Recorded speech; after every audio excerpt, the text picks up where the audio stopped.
This is Dr. Mansoor Madani, Chairman, Department of Oral and Maxillofacial Surgery at Capital Health System in Trenton, New Jersey, and Associate Professor of Oral and Maxillofacial Surgery at Temple University, Philadelphia, Pennsylvania.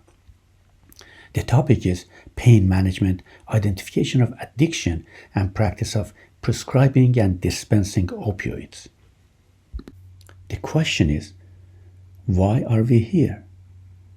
Because we have a major crisis in the United States. Our goal is to save a life by being more proactive in writing prescription and guiding patients. 192 people died from drug overdose every day in 2018. That's one death every 7.5 minutes. Roughly 21 to 29% of patients misuse their prescribed opioids given to them for chronic pain. About 4 to 6% of them transition to cocaine and heroin and even fentanyl. Between 8 to 12% develop an opioid addiction. About 75% of people who use heroin first misused prescription opioids given by their medical or dental practitioners. Based on available data analysis, as of January 2020, over 71,730 people have died of drug overdose in the previous 12 months. But this statistic is before COVID-19, and it is expected to increase significantly in 2020 and beyond. Based on CDC statistics, opioid overdose increased 30% from July 2017 through September 2018, and opioid overdose in large cities like Philadelphia increased up to 54% just in that period. Today, in this presentation, I'm going to be discussing about pain classifications, the drug classifications and reclassification, PDMP or Prescription Drug Monitoring Program, issues and suggestions for prescription writing, simple guidelines for pain management, lessons learned or to be learned, and mistakes that were made. And we'll discuss about this, and I hope that you sit down and listen to this very valuable presentation.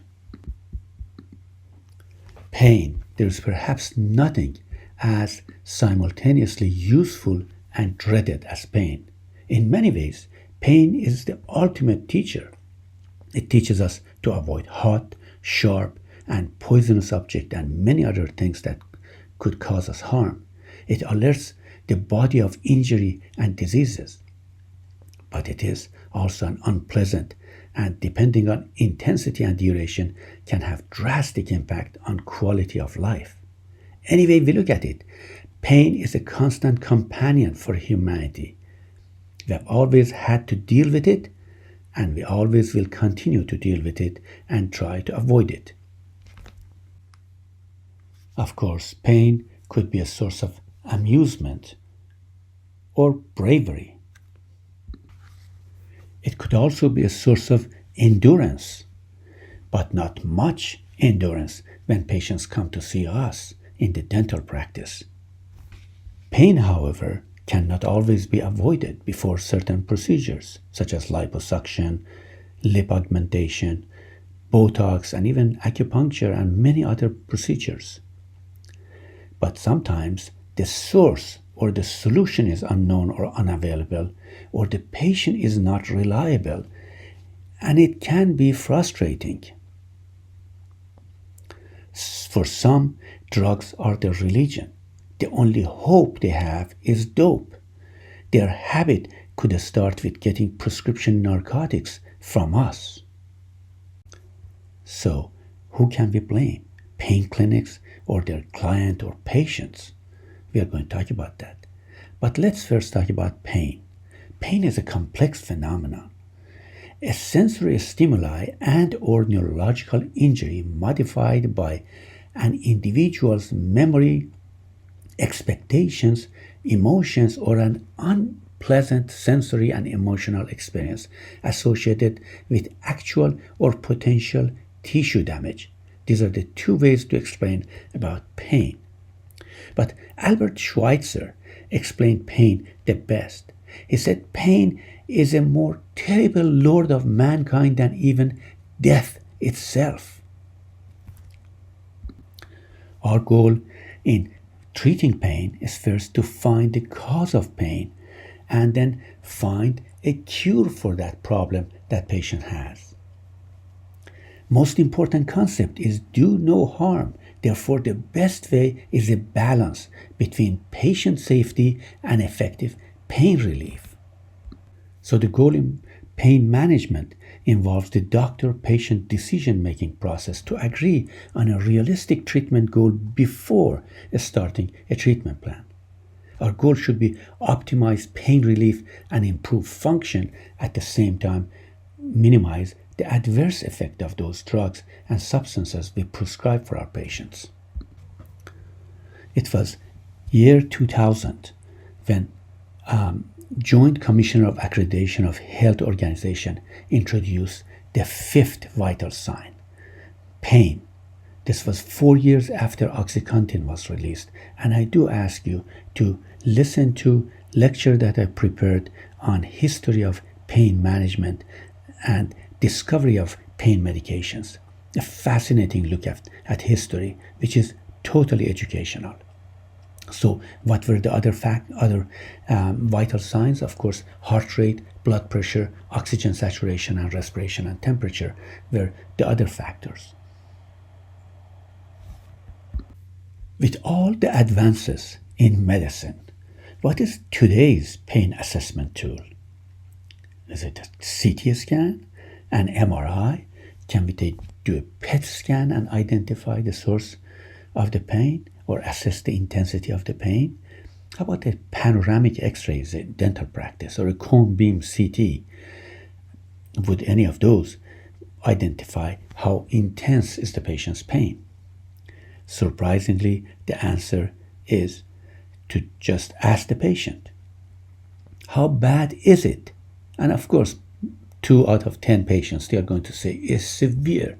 Some of my patients, they say, between 0 to 10, my pain is 15. Mostly a subjective assessment, which is unfortunate for this period of time. It is estimated that 90 million Americans, nearly 1/3 of the population, are affected by chronic pain. Approximately 50% have experienced pain in the last 2 weeks. This number surpasses diabetes, heart disease, and cancer combined. As far as lost productivity, workers lost an average of 4.6 hours per week of production time. Lost productive time from common painful condition is estimated to be $61.2 billion a year. Now let's talk about pain categories and characteristics. Based on Perron et al. Classification, there are 2 major classifications, nociceptive and non-nociceptive classification. Under nociceptive are somatic and visceral type, and under non-nociceptive are neuropathic type. The location for somatic type are skin, subcutaneous tissue, muscles, and joint. And the characteristic of somatic pain are sharp pain or dull ache or throbbing sensation. Usually the pain is localized. And examples are oral mucositis, TM disorders, cuts, bruises, or arthritis, and bone metastasis are type of somatic pain based on Perron's classification. Visceral pain locations are trunk area of the body that includes the heart, lung, abdomen, and pelvis. And they are characterized by sharp, pressure-like, poorly localized, and often referred and constant pain. Examples are appendicitis, gallstone, chronic chest pain, diverticulitis, and pelvic pain. And finally, neuropathic type of pain. Location of these pains are because of the damage somewhere in central or peripheral nervous system, and the Characteristic are burning pain, shooting, hot or cold, sharp, tingling sensation are characteristic of this pain. Examples are diabetic neuropathy, post-herpetic neuralgia, and many other neuropathic pain that we're going to talk about. The other way of classifying pain is to classify them based on duration, type, and pathogenesis, as well as location of the pain. Category of pain by duration, meaning that is it acute pain or chronic pain. Acute pain, usually the duration lasts for a couple of hours to weeks, but is short-lived, and causes are usually illness, surgery, or trauma. Prognosis is predictable. Usually there is not too many complicating issues, and treatment is primarily analgesic. For chronic pain, however, is a pain that may last more than 3 to 6 months, longer than expected healing process, and due to chronic diseases or condition, and prognosis is unpredictable, and complicating issues could include depression, anxiety, financial issues, and many other complicating issues. And treatment, of course, is multimodal, is not one single treatment. Examples of acute pain includes pain after injuries such as cuts, bruises, burns, acute infections such as a strep throat or dental infection, labor contraction, menstrual cramp, pain after surgery, or fractured bone, as you can see in this picture, the patient that was shot in the face and portion of the mandible is gone. When we talk about chronic non-malignant pain, these are the type of pain that have no predictable ending, difficult to find a specific cause, cannot be cured. Examples are osteoarthritis, fibromyalgia, and neuropathic pain. On the other hand, chronic cancer pain, which is a pain that is expected to have an end with cure or with death, and usually the treatment is very aggressive and addiction is not of a concern. There is another classification specifically designed for orofacial pain, and this is designed by Dr. Jeffrey Okeson. Orofacial pain are divided into two axes, axis 1 and axis 2. Axis 1 are physical conditions such as somatic pain or neuropathic pain, and axis 2 are psychological conditions including mood disorder and anxiety disorders. Somatic pain, also referred to as skin pain or cutaneous pain, tissue pain, or deep muscle pain, are divided into superficial and deep pain. Superficial somatic pain, they have sharp pricking, burning, and throbbing pain, and examples of that are cutaneous pain or mucogingival pain. Deep somatic pain are musculoskeletal pain or visceral pain, and they have dull or aching pain. Deep somatic pain under musculoskeletal pain are divided into periodontal pain, connective tissue pain, osseous pain such as cancer spreading to bone, fractures, severe osteoporosis, and then TMD pain, muscle pain, and myofascial pain.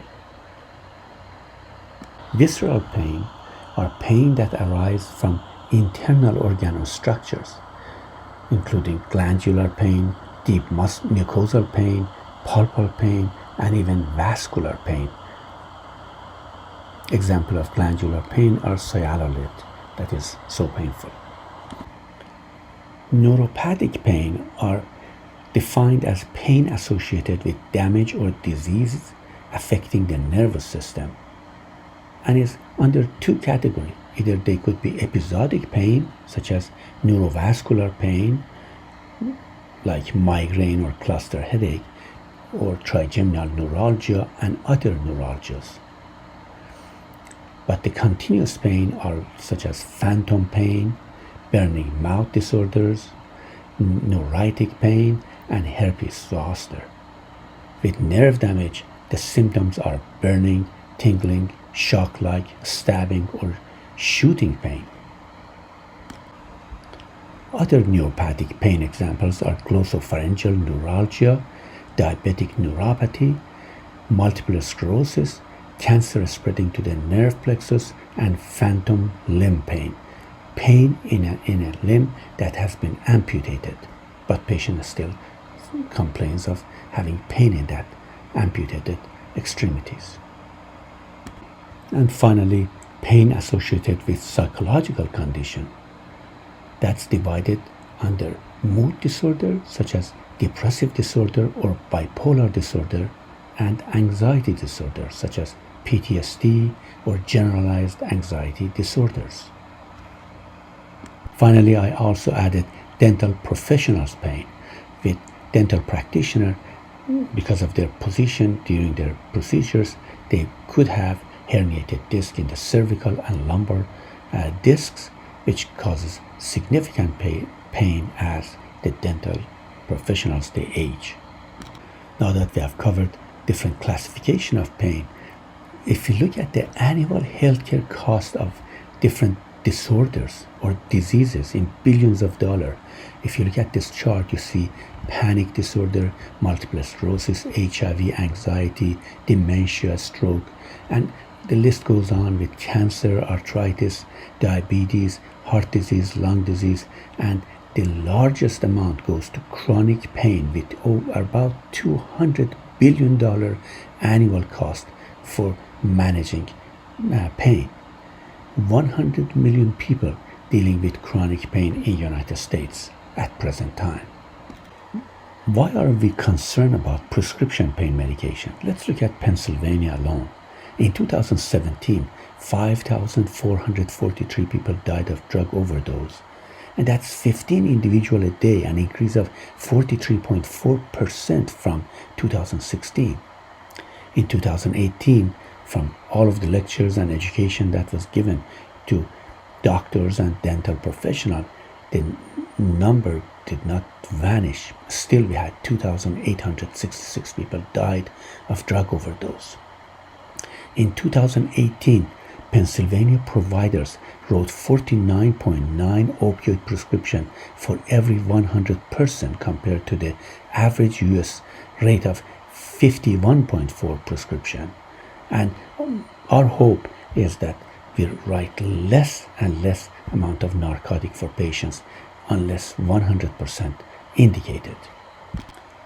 Once again, if you look at Pennsylvania and variety of regions, you see that drug death increased by 50% across this region during the first half of 2018 compared with the same period a year earlier, with wide variation among different counties. Camden County had 107% increase, while Delaware County had 9% increase. Here are some sad statistics. 250 million prescriptions are written every year for opioids. 1 bottle of opioids for every adult in America. 12% of total prescriptions are written by dental professionals. That's about 1 billion doses. 70% of heroin and even fentanyl addicts use prescription opioids before turning to heroin and fentanyl. Unfortunately, the problem is not just limited to Pennsylvania and United States. Worldwide, somewhere between 26 to 34 million people are abusing opioids. In 1999, about 6,000 people died from addiction in the United States. Since 2000, more than 400,000 died from drug overdose in the United States, based on CDC's statistics. This is an important chart from CDC. Shows the national drug overdose death number among all ages by gender from 1999 to 2018. From 2002 to 2017, there was a 3.1-fold increase in the total number of deaths. It is anticipated that after COVID-19 pandemic of 2020 and beyond, this number will significantly rise, even if there was a drop in 2018. Let's look again and compare. In the entire 20 years of Vietnam War, over 58,000 US soldiers died. More than 43,000 died due to HIV/AIDS during the epidemic's peak in 1995. 40,000 died of gun violence during the peak of those deaths in 1993. 55,000 Americans died of car accident at the peak of such death in 1972 before the seatbelt was introduced. In 2018, over 67,000 people died from drug overdose. That surpasses all of the above listing. What were the main drug frequently encountered in overdose death in 2018 and even in 2019? 70% of the drug overdose toxicity contained fentanyl. 35% of drug overdose revealed the presence of heroin. 25% of overdose contained benzodiazepines. 35% of the drug overdose resulted from cocaine, and 18% of drug overdose were prescription opioid related that was prescribed by medical and dental professionals. Based on a report of MSNBC in 2018, the economic cost of the opioid epidemic topped $1 trillion from 2001 to 2016, and the anticipation was that between 2016 to 2020, there would be $500 billion projected economic cost. And my guess is after 2020, including 2020, that cost would significantly go up because of the COVID-19 pandemic and consequences of that. We have to remember that drug abuse and addiction does not discriminate and could affect all of our families as well. Opioid use disorder related to prescription pain medication is highest among adolescents and young adults, with 1.9 million people aged between 12 to 26 with prescription pain medication related opioid use disorder, as compared to 1.3 million people aged 26 or older. This is an important aspect of it, that younger people are at much more risk. Over 67,000 people died from drug overdose in 2018. That's 183 cases per day, and this patient is one of them. It started with a prescription from a dentist and ended up dying from opioid and heroin overdose. To monitor prescription in Pennsylvania, there's an act. It's called Act 191, Achieving Better Care by Monitoring All Prescription Program. This is an important act and helps us significantly. Controlling the epidemic has three-pronged approach. One is to prevent new cases of opioid addiction, and that is done by being observant.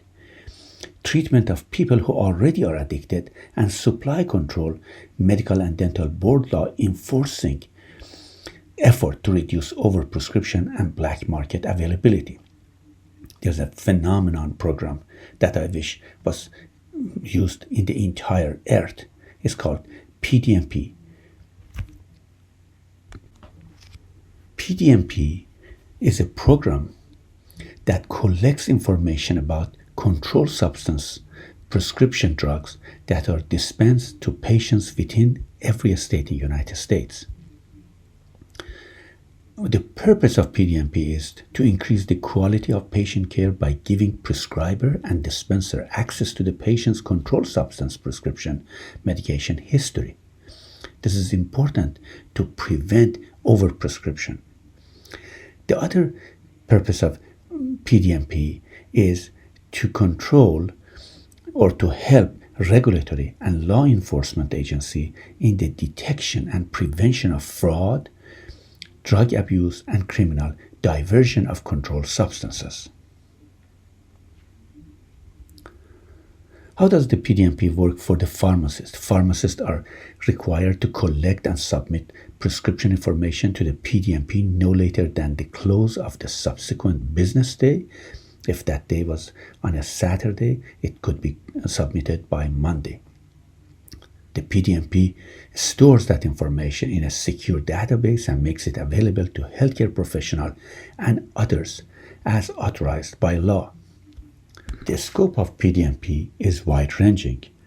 Prescriber, they write a prescription, goes to the pharmacy. Pharmacy puts that information in the PDMP, and that information is shared by all medical professional and dental professional.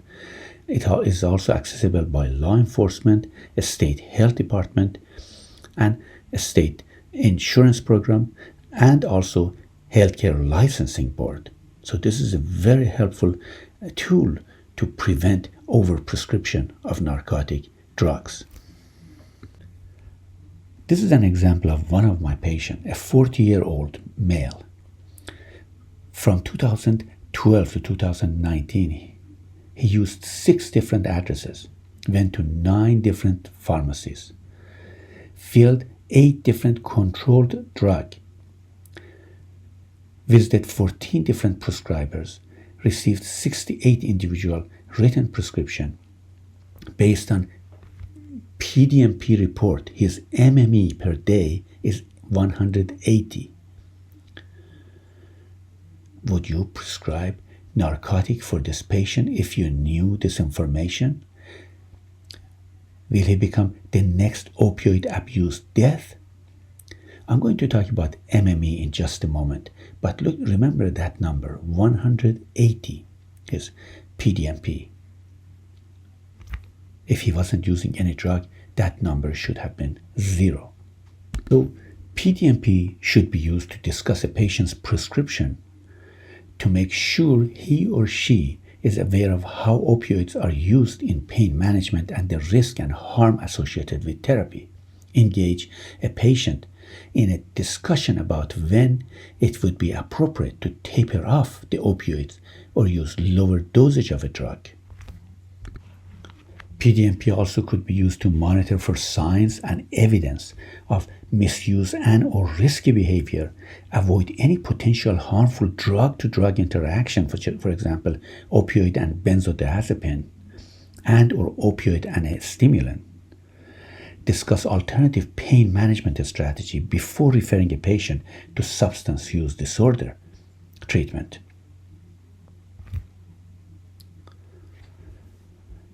The PDMP can increase identification of person with possible opioid use disorder and referral of these individuals to substance use disorder treatment or alternative pain management treatment as well.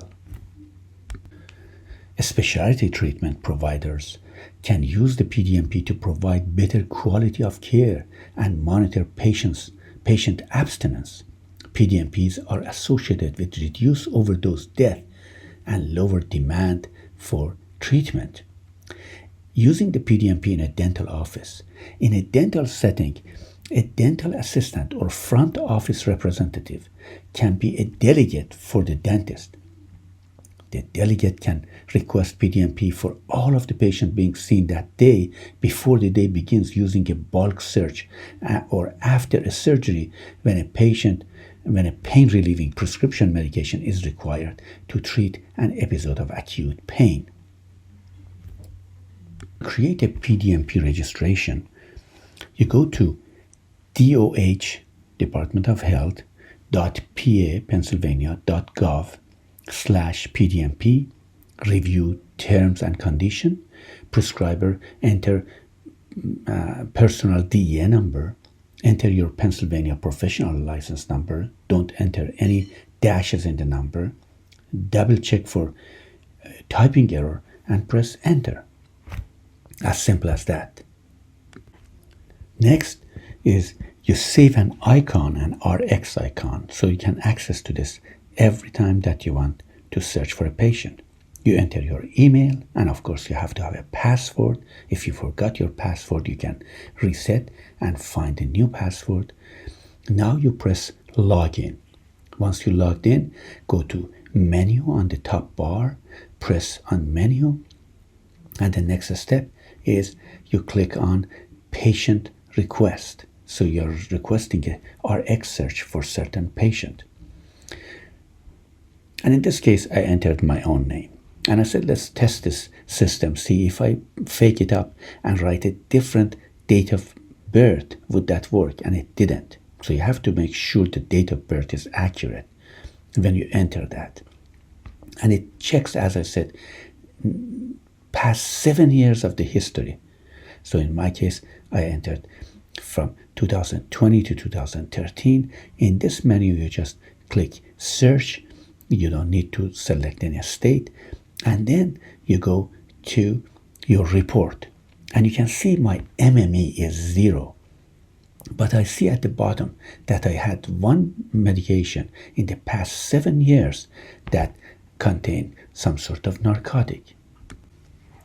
Then I remember that once I had a severe cough and my doctor wrote a medication containing codeine, promethazine, with codeine syrup for cough, which I used 1 teaspoon of it, got dizzy and lighted it, stopped taking it, and got rid of the rest of it. So one of the benefits of PDMP is to monitor total morphine milligram equivalent. In simple term, MME is the amount of morphine in milligram equivalent to the strength of the opioid dose prescribed. Using MME allows comparison between the strength of different type of opioids.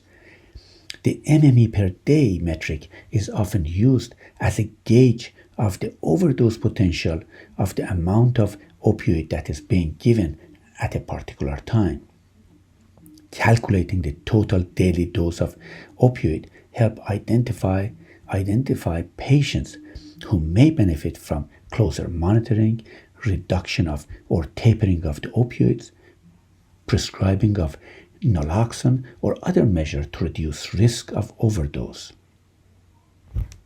To calculate MME, we can use this simple chart. If you look at where I highlighted, morphine is 1, and you can look at the conversion factor of codeine is 0.15, but fentanyl is 2.4, and then hydrocodone is equal to morphine. Hydromorphone is 4 times more potent than, as far as conversion factor, than morphine. And then we go through the list with methadone and oxycodone, which is 1.5 times more stronger than morphine, and oxymorphone, which is 3 times more conversion factor.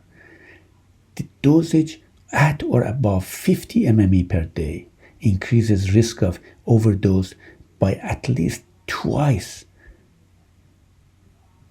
as if the MME was about 20 per day. So this is a great chart to look at it, and the goal is to look at that MME all the time, MME per day, and that should be closer to 0. That's the ideal for most cases that we see in a dental practice. So this is another patient. This is an actual patient. First of all, we wrote the patient's name and their address and date of birth, and we identified that that patient has used multiple addresses. Then you press run report. This is very simple. You run the report and you see this. Well, this patient, MME of this patient was 210 per day. Remember, the goal is 0. So what did he have? On the same day and every month for the last 7 years, he had 90 oxymorphone, 60 oxycodone extended release, 60 Xanax extended release, and 90 Xanax with regular strength, and 30 ambient. So this is what's so important, to be careful and look at this. And of course, you're not going to add any more narcotic to this patient. So please look at PDMP before you write a narcotic prescription for any patient. This is another example of a patient that all of these prescriptions were written on the same day. Alprazolam, Xanax, gabapentin, oxycodone, oxymorphone. These are very large quality too, 90 of those. And then many other medication, including ambient, was prescribed for this patient. So no narcotic for this patient. So you don't want to write any more narcotic after a or surgical procedure or a dental procedure. A 2016 review of 24 states who implemented the statewide use of their PDMP indicated that PDMP use was associated with a 30% reduction in the rate of Schedule II opioid prescription. Since implementation of the Pennsylvania PDMP in August of 2016, the rate of multiple provider episodes decreased by 94.6%, even where individuals saw 5 or more prescriber and 5 or more dispenser. The rate of individuals receiving high dosage of opioid decreased by 52%, and average daily MME of those patients were over 90. Opioid dispensation decreased by 34%. The number of individuals with more than 30 days of overlapping opioids and benzodiazepine prescription decreased by 53%. So one of the questions that I like to ask is, are we medical healers or drug dealers and patient killers? It may sound funny, but it's not. Unfortunately, there are individuals that they are not paying attention to that important information and abuse the system.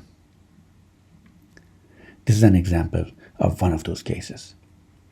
Selling prescription drugs. 4 Montgomery County in Pennsylvania doctors accused of illegally prescribing opioids, based on ABC News of September 2018. Drug dealing South Philadelphia doc admits earning $5 million selling pills to patients. Remember, a practitioner data could be flagged for review if the state noted a deviation in prescription writing. Some of the things that I've seen on TV or in the news, they are almost funny. California doctor jailed for illegally prescribing drugs at Starbucks. They put the money actually in the coffee cup. So what are the controlled substances? This is important. Controlled substances are drugs that have varying degree of potential for abuse or dependence. They are divided into 5 schedules, Schedule 1 through 5. Schedule 1 are the drugs that have potential to create severe psychological and or physical dependence, highest abuse potential, and basically no medicinal use or value.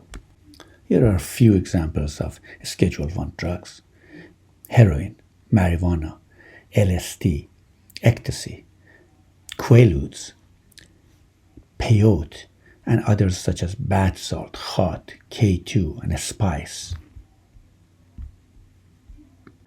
Other substances included in Schedule 1 narcotics are hot or khat, which is a flowering plant native to the Horn of Africa and Arabian Peninsula. Khat contains the alkaloid cathinone, a stimulant which causes excitement and loss of appetite and euphoria. There are many other substances, including K2, which is synthetic marijuana mixed with manufactured chemical, and this has been deadly and causing many overdoses. Like in July 2018, 140 people overdosed in Washington, D.C. In the same year, in August 2018, 108 overdosed in New Haven, Connecticut, and September of 2018, 110 overdosed, 7 died in Philadelphia using K2. Another popular substance that is used is a spice. Is 85% more powerful form of marijuana. Packets are cheap and contain variable amount of chemicals each day. People experience hallucination, tachycardia, agitation, difficulty breathing, vomiting, becoming unconscious, and many died after use of a spice. Then I like also to compare children of Yemen versus US. In Yemen, children, they start chewing and selling khat at age 1. In United States, they start getting to be acquainted to internet early in their life and potentially misguided as well. Teenagers of US start in middle schools. An estimated 12% of all American children or 8.3 million kids live with an addiction. 8.3 million addicted kids in 2018 alone. Schedule II drugs are drugs with acceptable medical use but with high potential for misuse, leading to severe psychological and physical dependence. Examples of Schedule II drugs are cocaine, methamphetamine, methadone, hydromorphone or Dilaudid, meperidine or Demerol, oxycodone or OxyContin, and Percocet, to just name a few. One of my favorite actors and comedian, Robin Williams, started with OxyContin, addicted to codeine, and died by hanging himself at age 63.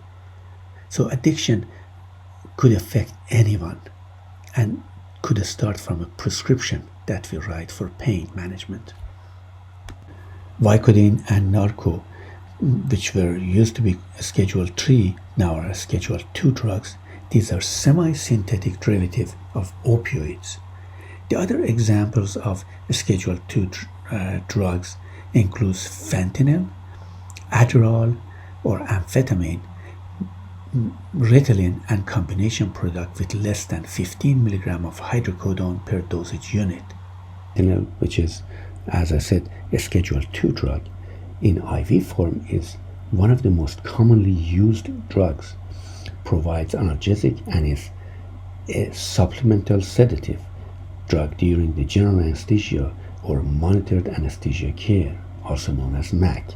Fentanyl is also used to treat acute pain in the immediate postoperative period in recovery room or in the hospital setting. But unfortunately, it has been used and is one of the most frequently substances found in drug-related overdose death. 70% of individuals died from overdose. They have used fentanyl. It's about oxycodone, which was developed in 1917 in Germany, synthesized from thebaine, the opioid alkaloid found in the Persian poppy, also known as the Iranian poppy, and the great scarlet poppy. I do ask you to look at the history of opioid development in my other series of presentation to learn more about this. In early 1990s, doctors were not writing many opioid prescriptions for the fear of addiction. Reviewed in that lecture, Purdue Pharma released OxyContin in 1996. By 2000, doctors were writing over 6 million prescriptions for OxyContin per year. In 2007, Purdue Pharma admitted that they misled the public and paid a fine of only $634 million for that misleading opinion. Purdue Pharmaceuticals' annual earning in 2017 was $37 billion. And as the marketing strategies says, OxyContin surely got lots of people high and addicted. A report in New York Times, January of 2019, Purdue spent $40 million promoting opioids to 68,000 doctors between 2013 to 2015, paying for meals, travel, consulting fees, and so on.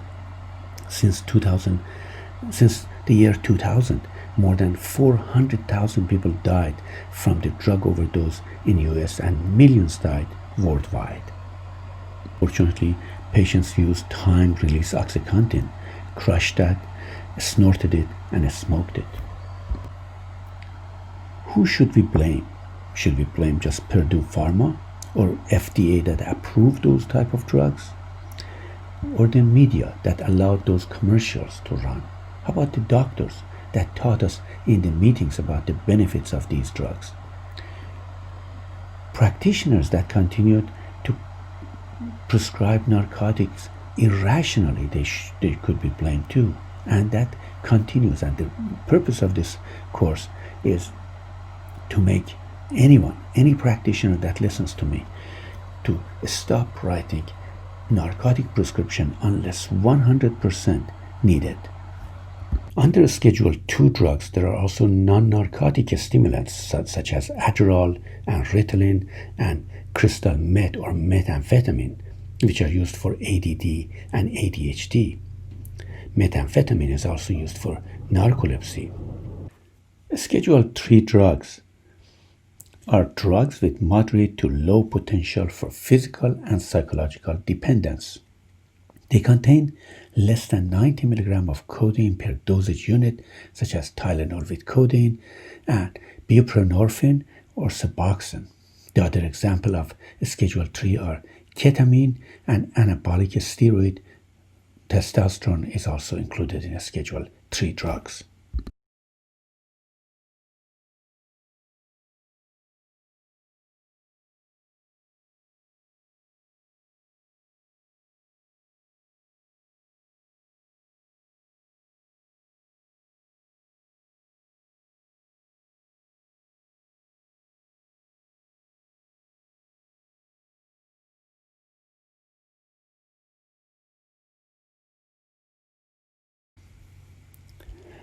The one that I personally use most commonly is Tylenol number 3.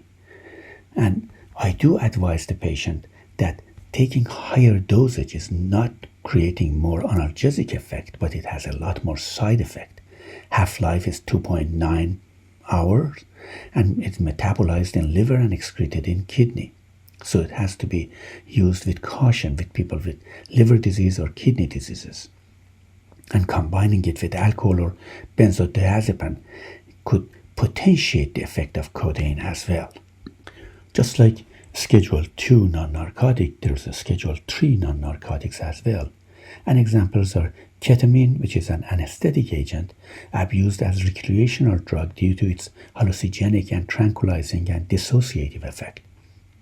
The other example are anabolic steroids such as Depo and testosterone that are Schedule III non-narcotic drugs. Schedule IV drugs are drugs with a lower abuse potential and lower risk of dependence. Examples are Xanax, Ativan, Halcyon, Valium, Soma, Talvin, Ambien, Klonopin, Tramadol, Stadol, and Versed. Klonopin is used for seizure and anxiety, and Versed is very commonly used during IV sedation, during induction and maintenance of IV sedation and general anesthesia. And finally, Schedule V controlled substances are drugs with least abuse potential than other scheduled drugs and contain limited quantities of a controlled substance. Cough preparation with less than 200 milligrams of codeine per 100 ml, such as Robitussin AC, Phenergan with codeine, are Schedule V drugs. Lyrica, that is used for pain, and Lomotil, that is used for anti-diarrhea medication, are Schedule V substances. I was surprised to find out that with a Schedule V controlled substance, a trend was very popular with high school students. Many became addicted to codeine by ingesting these drinks, which was a combination of promethazine with codeine and Sprite, and they called it purple drank. The problem narcotic and stimulant that is written as in the form of prescription, the most common drug involved in drug overdose, again related to prescription and causing death, include oxycodone, oxycontin, Percocet, Percodan, hydrocodone, Vicodin, Vicoprofen, methamphetamine, methadone, which is used for moderate to severe pain for opioid addiction treatment. What is the Controlled Substance Act, or CSA, based on 2017 DEA Resource Guide? DEA regulates 5 classes of drugs: narcotics, stimulants, depressant, hallucinogens, and anabolic steroids. So let's explore a couple of those items. Stimulants or uppers are any groups of drug that excites the central nervous system. Person may feel alert, energetic, be talkative, and euphoric, may have reduced appetite and sleep, and high doses can cause panic attack, psychotic episodes, including paranoia and violent behaviors. Examples of stimulant drugs are amphetamine or Adderall, Ritalin, Concerta, that are used for ADD, ADHD, and narcolepsy, methamphetamine, speed, cocaine, caffeine, that is present in coffee and tea, and nicotine in cigarettes. Amphetamine is used by college students these days to keep them alert and awake to study, and has been abused significantly during recent years. As I said, stimulants are used as a diet pill. Ephedra, fen-phen, and phentermine were pulled out of the market in 1997 because they caused pulmonary hypertension, heart lesion, valve abnormality, and death. The latest diet pill is Orlistat, sold under the name Ally. There are unfortunately other stimulant drugs known as designer drugs. That includes bath salts, K2 or spice, and synthetic opioids including fentanyl and kratom are examples of those designer drugs.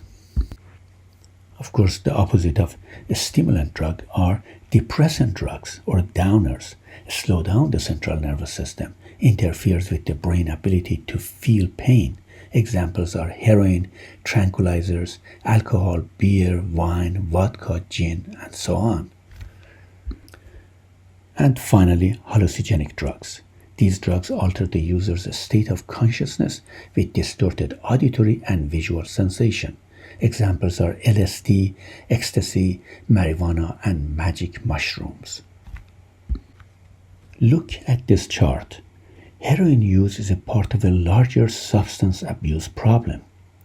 And it said people who are addicted to alcohol are twice more likely to become addicted to heroin.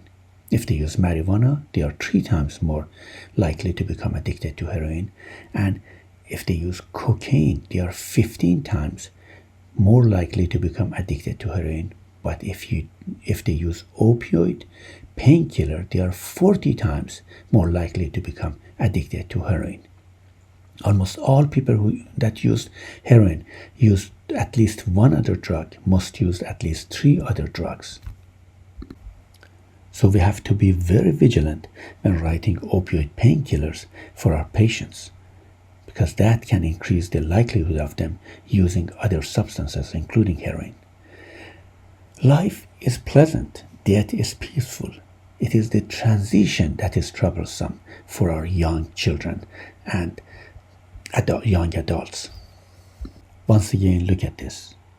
46 people die every day from overdose involving prescription opioid written by their medical doctors and dental professionals.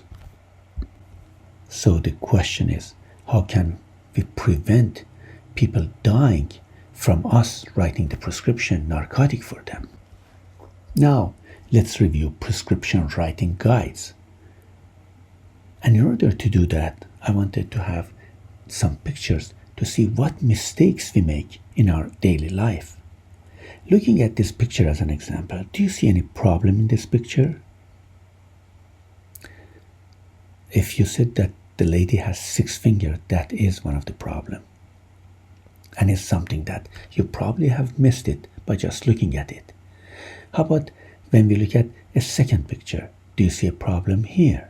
Look at this picture carefully. Of course, you see the female person has a third hand on the man's shoulder.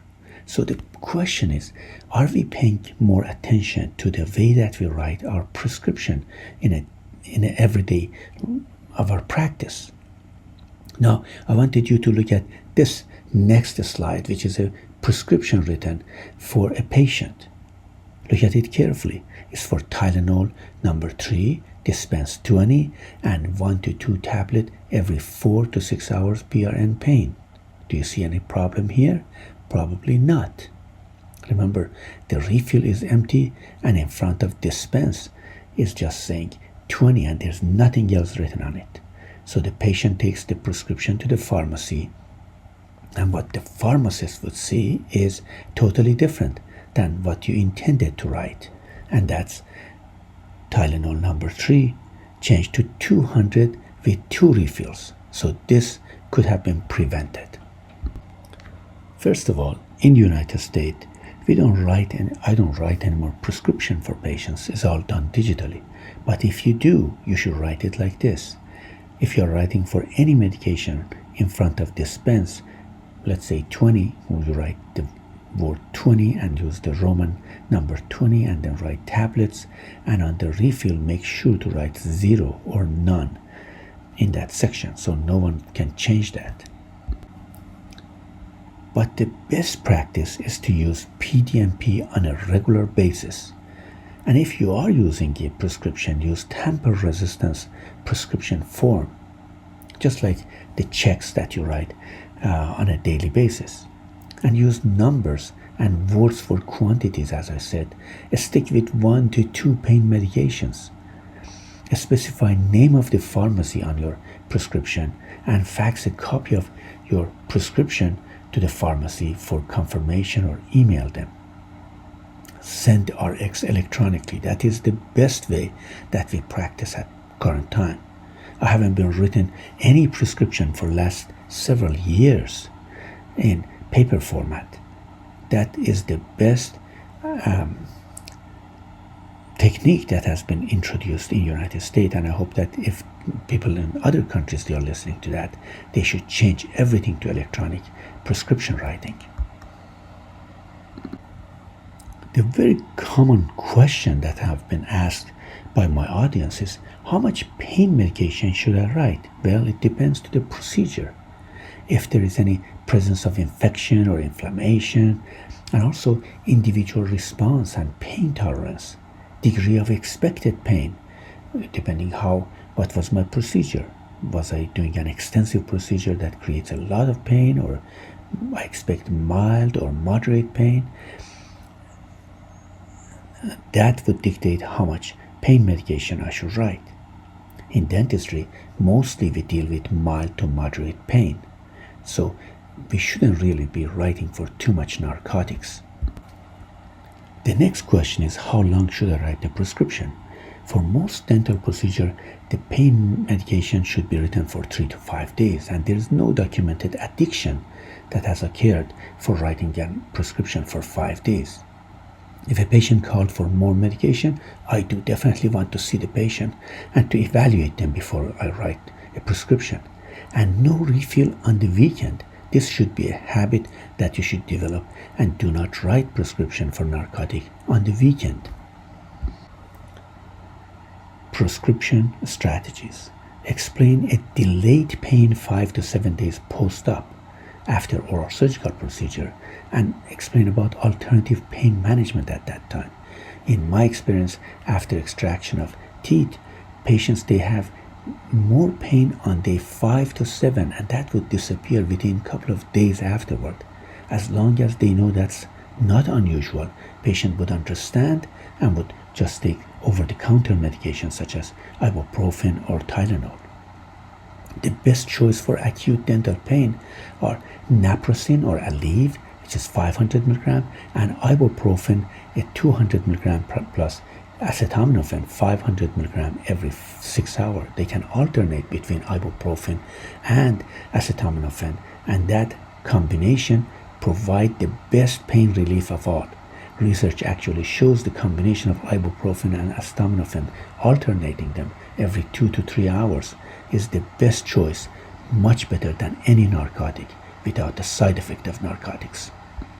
If you practice in Pennsylvania, it is the law when you write a narcotic prescription for a minor to have a consent form signed by parents and discuss about the side effect of narcotic. This form must be maintained in the minor's record with the prescriber. It is the law, and you have to remember that. I always wanted to write a book about the funniest thing that I hear from my patients. Patients, they come in and say, I lost my prescription. My prescription was stolen. Can you write another prescription? I'm allergic to codeine, but Percocet works just fine. Or if the patient was discharged from another practice due to non-compliance, you have to watch out when you have patients like that in writing narcotic prescription.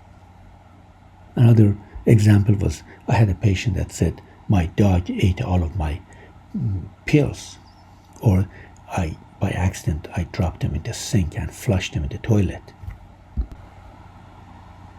Few examples of red flags in prescription writing. You should avoid writing prescription if a patient is appearing impaired or overly sedated during the office visit or exam, frequently requesting early refills, or frequently losing their prescription, requesting a specific drug by a street name, color, or identifying marks. This is where PDMP helps significantly to identify this patient has been receiving prescription from multiple prescriber, and sometimes even without clinical basis. Having a family member, friend, law enforcement officers, or healthcare professional express concern about the patient's use of illegal drugs, that should be a red flag. Or suffering an overdose, intentional or unintentional, having a drug screening result that is inconsistent with a treatment plan, or refusing to participate in drug screening. These are another examples of red flags. And again, more examples are people that are traveling with a group of other patients to the physician's office where all or most of the patients requesting controlled substance prescription. Traveling an extended distance or from out of state to the physician's office, selling drugs and selling prescription drugs are other examples of red flags. During my lectures, I always ask my audience, have you ever had a patient who asks you, can you write this prescription under my husband's name? I'm traveling through town and have this severe pain. Pressuring you with direct threat or try to elicit sympathy. I'm in so much pain, what am I going to do? Patients, they may ask. So let's look at the situation. Is this legitimate? And anxious patients call your office for prescription benzodiazepine or Valium. You have never seen the patient. Can you do that? Can you write a prescription without seeing the patient or examining the patient?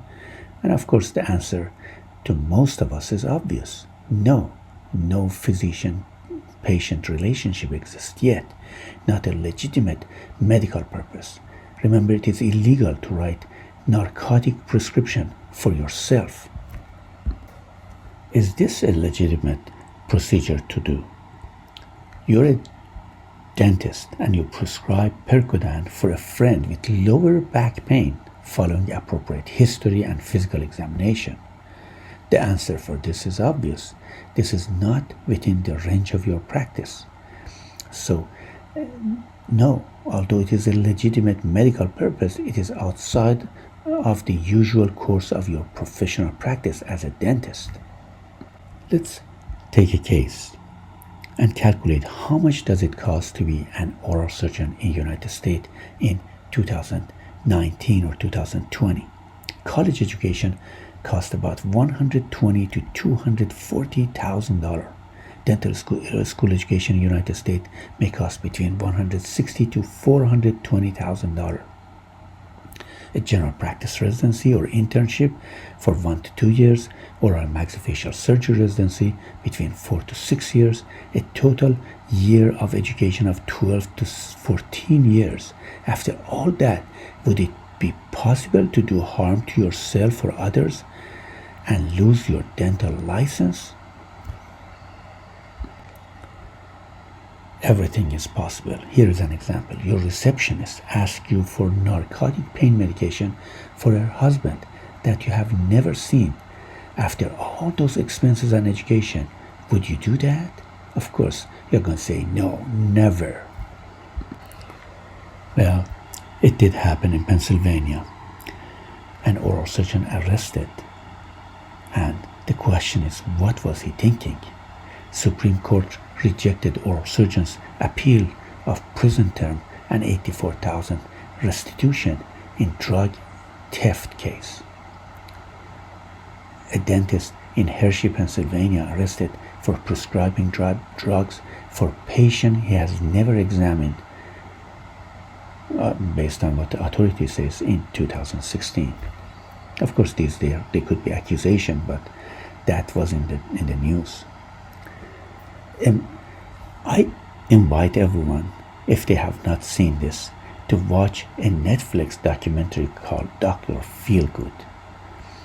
A doctor, it is an actual doctor in Virginia, who wrote 200,000 OxyContin in 2-year period for one single patient. Fascinating story and very sad.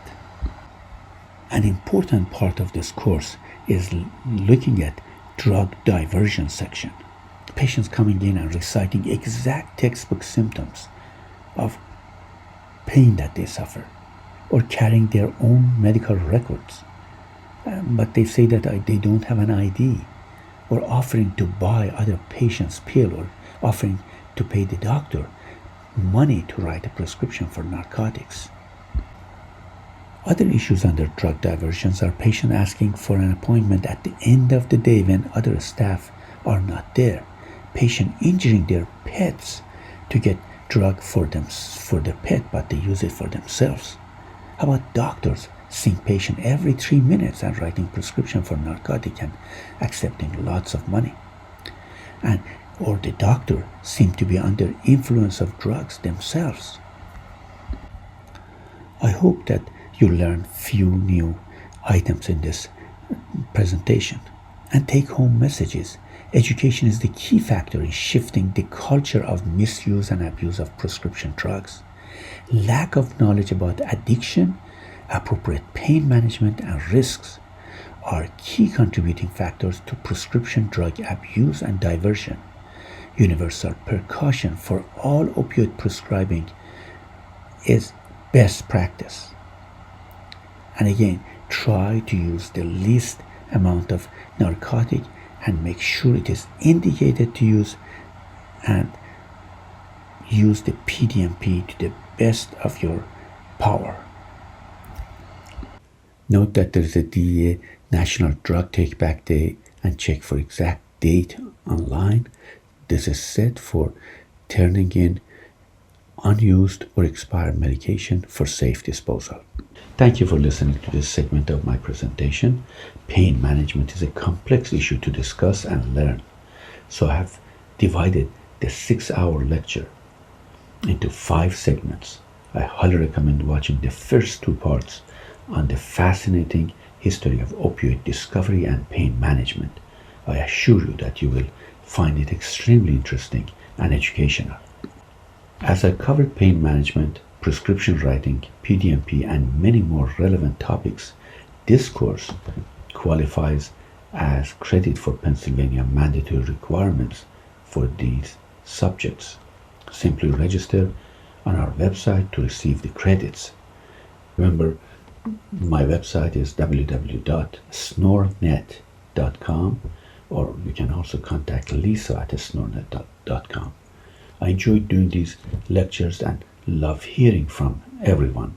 Please feel free to leave your feedback in the comment area under the YouTube video, and be sure to click on the share button to encourage your colleagues to listen to these presentations as well. Thank you again.